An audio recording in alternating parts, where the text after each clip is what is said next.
뉴스야 시작합니다. 정치부 홍현주 기자 나와 있습니다. 첫 번째 물음표 볼까요? 예, 첫 번째 물음표는 지방선거 공천이 뇌관입니다. 지방선거 6월 1일인데 석 달이 안 남았어요. 지금 예. 대선 이후에 전국 단위 선거가 또 치러지는 건데 정치권 좀 정신이 없겠습니다. 그렇습니다. 특히 후보 선출을 마무리해야 하는 후보자 등록 신청일이 5월 12일로 정확히 오늘부터 2달 뒤입니다. 각 당은 공천을 위한 구체적인 실무 작업에 착수를 했습니다. 아무래도 국민의힘은 대선에서 승리했기 때문에 이 기세를 지방선거까지 이어가고 싶겠죠. 그렇습니다. 이번 대선 0.73%포인트 차의 초박빙 승부였지만 후보들이 지역별로 얻은 득표율을 6일 지방선거구에 그대로 적용해보면 기초자치단체장은 국민의힘이 60%인 142곳, 민주당이 40%인 84곳에서 승리하게 됩니다. 광역단체장 선거구에 적용해도 국민의힘이 17곳 가운데 서울과 부산 등 10곳에서 앞선다는 계산이 나옵니다. 윤석열 당선인이 전국 대다수 지역에서 승리했지만 호남에서의 압도적인 표차가 결국 박빙 결과를 만들어냈다고 해석할 수 있겠습니다. 물론 실제 지방선거에서는 누가 후보로 나오느냐가 중요하지 않겠습니까? 맞습니다. 국민의힘 이준석 대표는 본인이 공언했던 공직 후보자 자격 시험을 기초 광역의원 예비 후보자를 대상으로 다음 달 초에 실시할 계획입니다. 공직 후보자 시험 30%에 여론조사 50%, 공천관리위원 면접 20%를 반영해 공천하는 방안을 검토 진행 중에 있습니다. 네. 이미 이번 선거에서 출마를 밝힌 중량급 정치인도 있죠. 그렇습니다. 국민의힘 홍준표 의원이 스타트를 끊었습니다. 네. 중앙정치는 윤석열 당선인에게 맡기고 하방하겠다면서 대구시장 출마를 공식화한 겁니다. 정의당 대구시당은 즉각 사회가 온통 지방분권을 외치는 상황에 하방이라니 인식 수준이 참 낡았다면서 한 유력 정치인의 권력욕에 대구시의 미래를 맡겨야 하는가라고 비판했습니다. 윤 당선인의 승리를 도운 이른바 윤핵관들의 출마도 주목이 되는데요. 다만 여소야대 전국 속에서 한석이 아쉬운 상황이기 때문에 이 현역 의원들의 출마 문제는 당 차원 논의가 필요해 보입니다. 국민의당과의 합당 문제도 변수가 될 수 있을 것 같아요. 네, 양당이 합당 절차를 마무리한 뒤에 공천을 하는 게 순서겠죠. 자칫 힘겨루기가 벌어지면서 합당이 늦어질 경우에 상황이 꼬일 가능성도 있습니다. 네.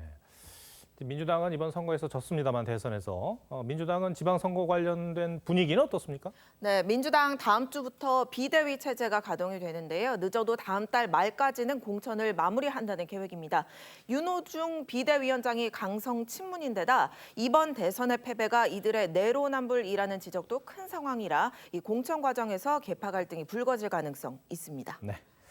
첫 번째 물음표 정리해 볼까요? 예, 첫 번째 물음표 지방선거 공천이 뇌관의 느낌표는 인수위와 조각이 관건으로 네. 하겠습니다. 윤석열 정부 5월 10일에 출범입니다. 그 전까지는 정권 인수위 활동이 진행되고 취임 이후에는 내각 인선 등이 국민적인 관심사가 될 텐데요. 여기서 좋은 성적을 낼지 여부가 지방선거 결과로도 연결이 될 듯합니다. 알겠습니다.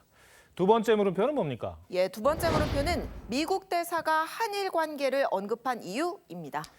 윤석열 당선인이 이제 외교 행보에 속도를 내고 있어요. 어제는 기시다 일본 총리와 통화를 했고 예. 또 미국 대사 대리와도 만났죠. 예, 그렇습니다. 특히 이 델코소 주한 미국 대사 대리가 마무리 발언에서 한일 관계 개선을 강조한 점이 눈에 띄었습니다. 들어보겠습니다. Indo-Pacific strategy that was released by the White House, as well as looking to improve the relationship between the Republic of Korea and Japan as appropriate. 바이든 대통령도 윤석열 당선인과의 첫 통화에서 한미일 공조의 중요성을 강조했잖아요. 네, 맞습니다. 이 인도태평양 지역에서 중국 포위망 구축에 공들이고 있는 미국에서는 이 한일 관계 개선이 시급한 과제 중 하나입니다. 기시다 일본 총리 역시 윤 당선인과의 통화에서 한미일 삼국 협력이 세계 평화와 안전, 번영에 중요하다는 점을 강조했다고 말한 바 있는데요.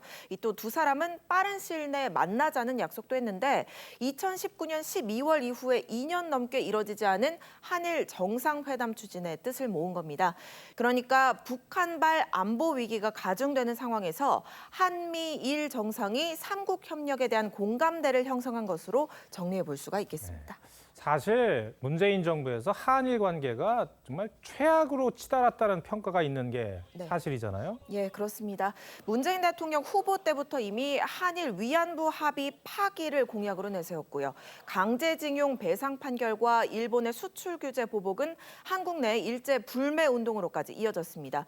여권 인사들이 죽창가와 토착 왜구론으로 반일 감정에 기름을 부었다는 지적도 있었는데 윤 당선인은 지난해 6월 정치 참여를 선언한 첫날 이미 문재인 정부의 대일 정책에 비판적인 시각을 나타낸 바 있습니다.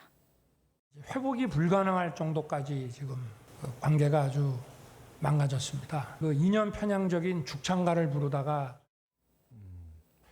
그렇다면 앞으로 윤석열 당선인은 한일 관계를 어떤 식으로 풀어갈 것으로 전망이 됩니까? 네, 일단 지난 10년 이상 왕래가 끊어졌던 한일 정상 간의 셔틀 외교를 재개할 가능성이 높습니다.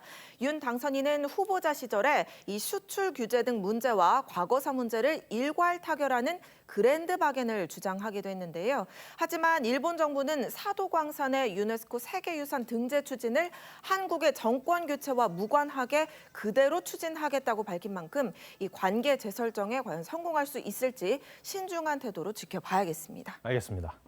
두 번째 물음표도 정리해 주시죠. 예, 두 번째 물음표, 미국 대사가 한일 관계를 언급한 이유, 느낌표는 미래 세대를 위한 현 세대의 책무로 하겠습니다. 네.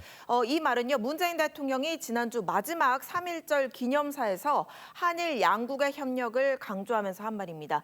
문 대통령도 임기 내내 과거사 문제와 한일 협력을 분리하는 이른바 투트랙 기조를 강조하긴 했지만 결국 성과는 그닥 거두지 못했다는 점, 이 새로 시작하는 윤석열 정부에서도 참고해야 할 점인 듯합니다. 네.